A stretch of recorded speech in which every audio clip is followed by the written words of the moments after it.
It's 3 a.m. and you're staring at the ceiling. The room is silent. Your phone glows on the nightstand and it tells you that you have 4 more hours before the alarm. Your brain tells you something else. It tells you that you're broken, that something has gone wrong, that this is the beginning of another bad night. But the real answer is far stranger than a broken brain. For most of human history, this moment wasn't insomnia. It wasn't a disorder. It was Tuesday. Go back 400 years and open a diary. Open a court record. Open a play written for a candlelit theater. You'll find the same 2 phrases showing up again and again. In letters, in medical texts, in casual conversation. First sleep, second sleep, not metaphors. Actual names stages of the night, as ordinary and unremarkable as breakfast and lunch. Doesn't that sound almost impossible? An entire culture that treated the middle of the night as its own separate room in the house of sleep?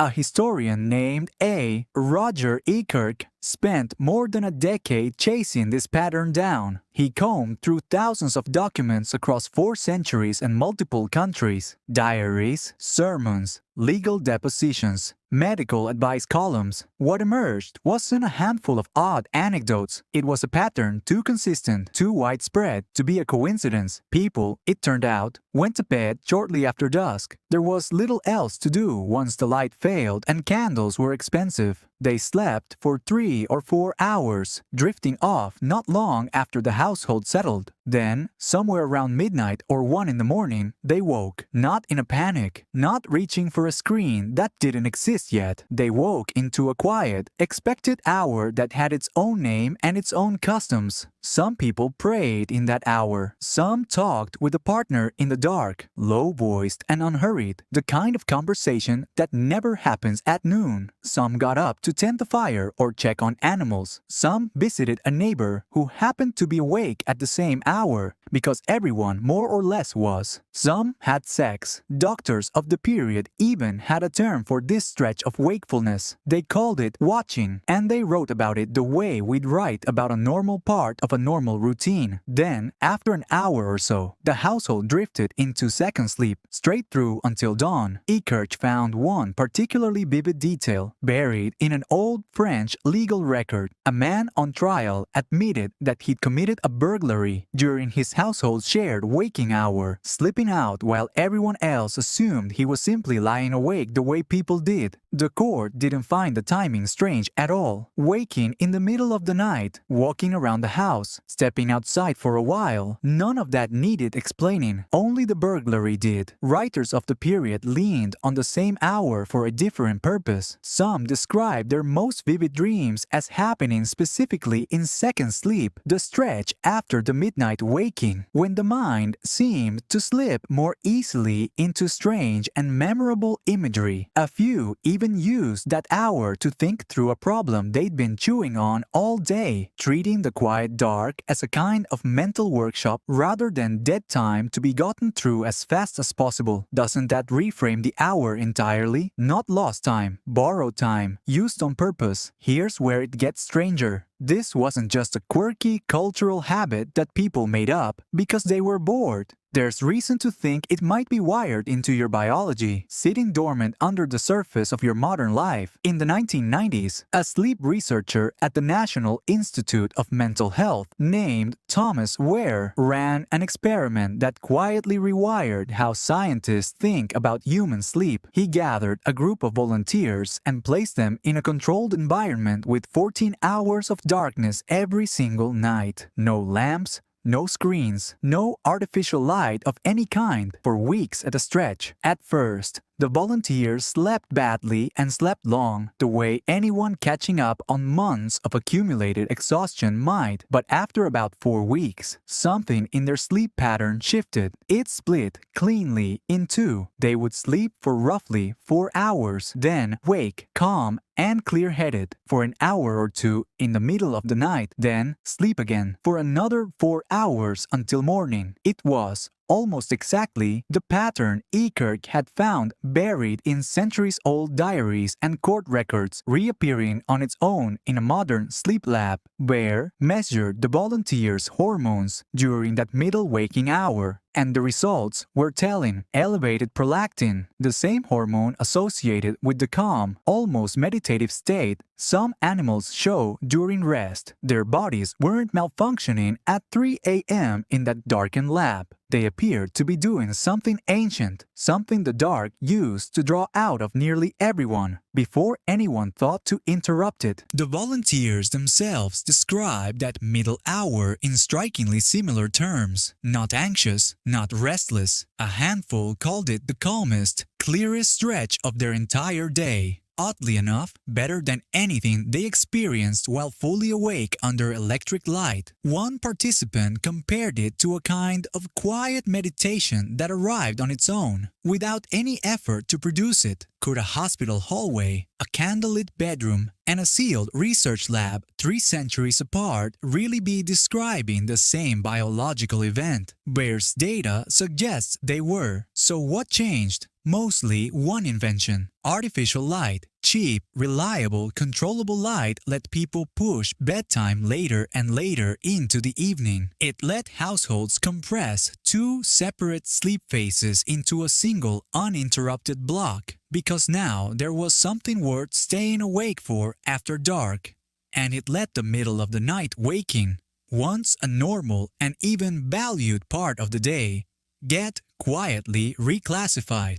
What used to be watching became insomnia. Segmented sleep didn't disappear because it stopped working for the human body. It disappeared because the dark stopped showing up on schedule. And modern life filled the gap it used to leave behind. But here's the twist inside the twist. The part that keeps sleep scientists arguing at conferences to this day. Not everyone agrees that the 2-sleep story is the whole picture. A sleep researcher at UCLA named Jerome Siegel wanted to test the idea against living proof rather than old paperwork.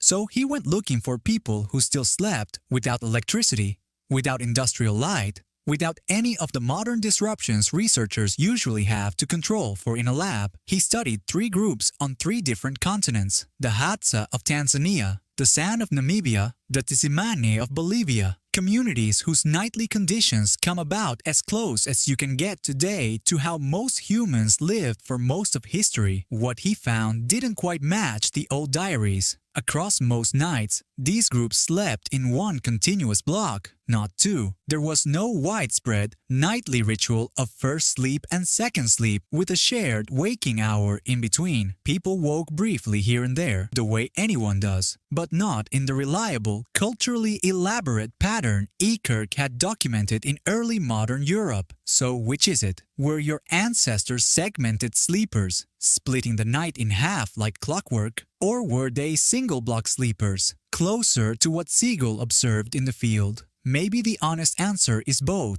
just not at the same time or in the same place. Human sleep, it turns out, was probably never one fixed universal pattern stretching back through all of prehistory. It was flexible, responsive, built to bend around whatever the environment demanded of it. Long, cold winter nights in Northern Europe left more spare darkness to fill, more room for a household to split the night into 2 deliberate halves. Shorter, warmer nights near the equator left less unused darkness to work with and less need to split anything at all. That flexibility, more than any single fixed pattern, might be the real inheritance sitting underneath your own sleep tonight. Not a rigid 2-part schedule everyone secretly still needs. A nervous system that has always known how to adapt to darkness in more than one way, whenever the conditions actually called for it. Which brings you back to 3 a.m. You wake up, your heart is steady, your mind is oddly, unexpectedly clear. The room is quiet around you, and almost immediately,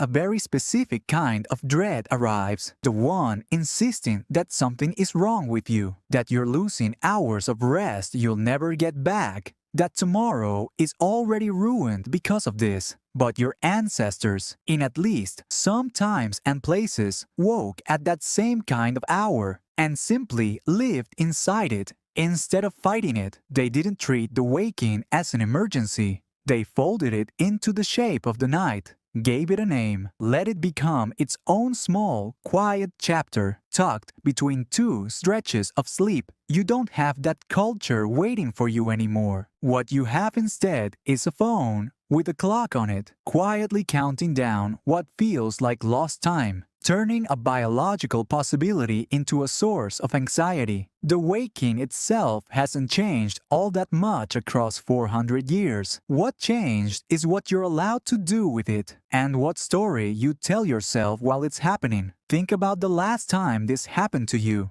Maybe you reached for your phone and let the blue light flood in, chasing away whatever quiet the room still had. Maybe you started running through tomorrow's problems, turning a calm hour into an anxious one. Maybe you just watched the ceiling and waited for sleep to return, counting the minutes as a loss instead of a pause. Shift workers know a version of this discomfort better than almost anyone. So do new parents, jolted awake on a schedule they never chose, and teenagers whose internal clocks run later than the world around them expects. Each group gets told, in one way or another, that their sleep is wrong, broken, something to be fixed with more discipline or a better app. Rarely are they told that the human body has done this before, on purpose, for most of its history. None of this means you should abandon a good sleep schedule or stop trying to get enough rest. Chronic, unwanted sleep disruption is still worth taking seriously and worth mentioning to a doctor if it's wearing you down. But the occasional quiet, waking in the middle of the night, the kind that isn't dragging you toward exhaustion, might not be the enemy your instincts assume it is. So the next time you find yourself staring at the ceiling at 3 a.m., you're not broken. You're not failing at something everyone else has mastered. You might just be standing for a few quiet minutes in the same in-between hour your ancestors once knew well enough to give it a name.